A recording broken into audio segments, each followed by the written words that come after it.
But God came to Abimelech in a dream one night and said to him, "You are as good as dead because of the woman you have taken. She is a married woman."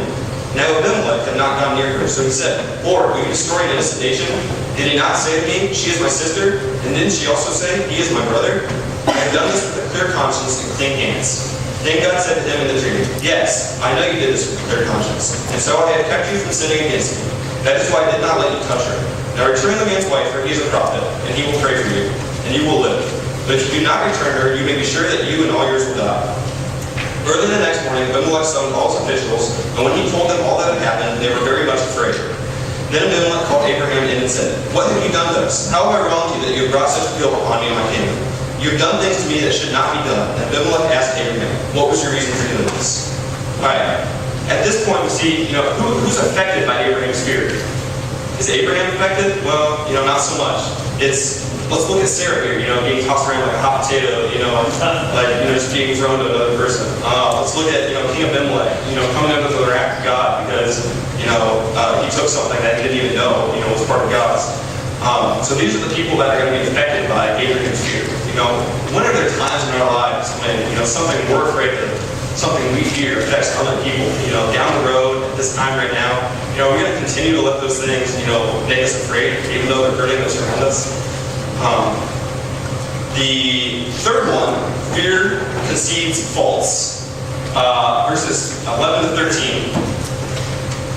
Abraham replied, "I said to myself, there is surely no fear of God in this place, and they will kill me because of my wife. Besides, she really is my sister, the daughter of my father, though not my mother, and she became my wife. And when God had me wander from my father's household, I said to her, 'This is how you can show your love to me. Everywhere we go, say of me, he is my brother.'" Here we see Abraham, attempting to justify, his lies. He's saying, maybe God wasn't there. I didn't feel God's presence, so, I'm going to try and save my own butt. He feels like, Abimelech, you didn't fear God, so, I was afraid. Or, God had me wander from my home. These are excuses. God didn't make him wander from his home. He seeked God out in the first place. And God, was doing great things in Abraham's life. He had no reason to fear. So if this is, a man such as Abraham, with such faith, can have these small fears, it's easy to see, in our own lives, how we can justify things. And when we are held by fear, we're not free to be used by God.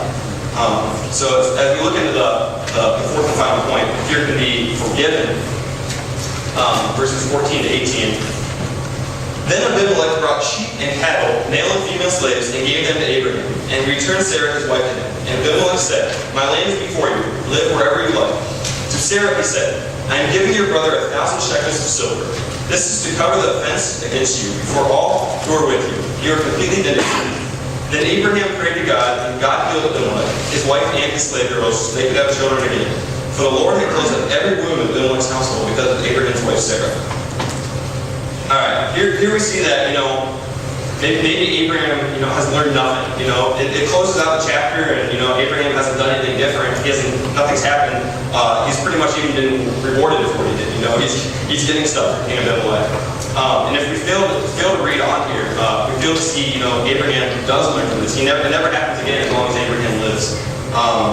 He's even willing to take his son Isaac, who's going to be, the son to lead all nations, to the altar before sacrificing, before God intercedes and steps in.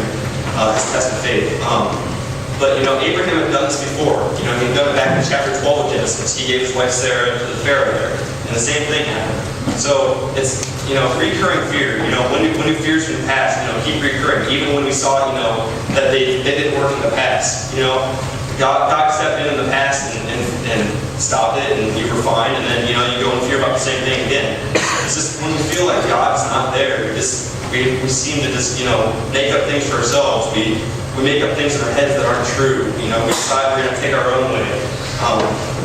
And just kind of, I guess in closing, the good news is we don't need to fear faith. The same God that, led Abraham in the desert is our God today. He's the same God that, brought Jesus, to die on the cross to save us. That we don't need to fear the uncertainties, these things in life.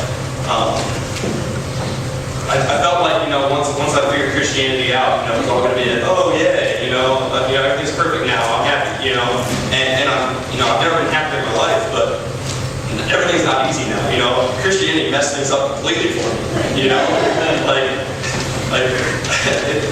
if people think, you know, you can't have fun as a Christian, your fun ends. It doesn't. I've never had more fun than, you know, going and talking with some of the, you know, the elderly people here and understanding, you know, their walk with God. When you see these people at, you know, 90 to 100 years old, you know, and you see them still with this incredible faith, it does something for you, and it changes, and it's fun. You know, you go help people, and it's fun.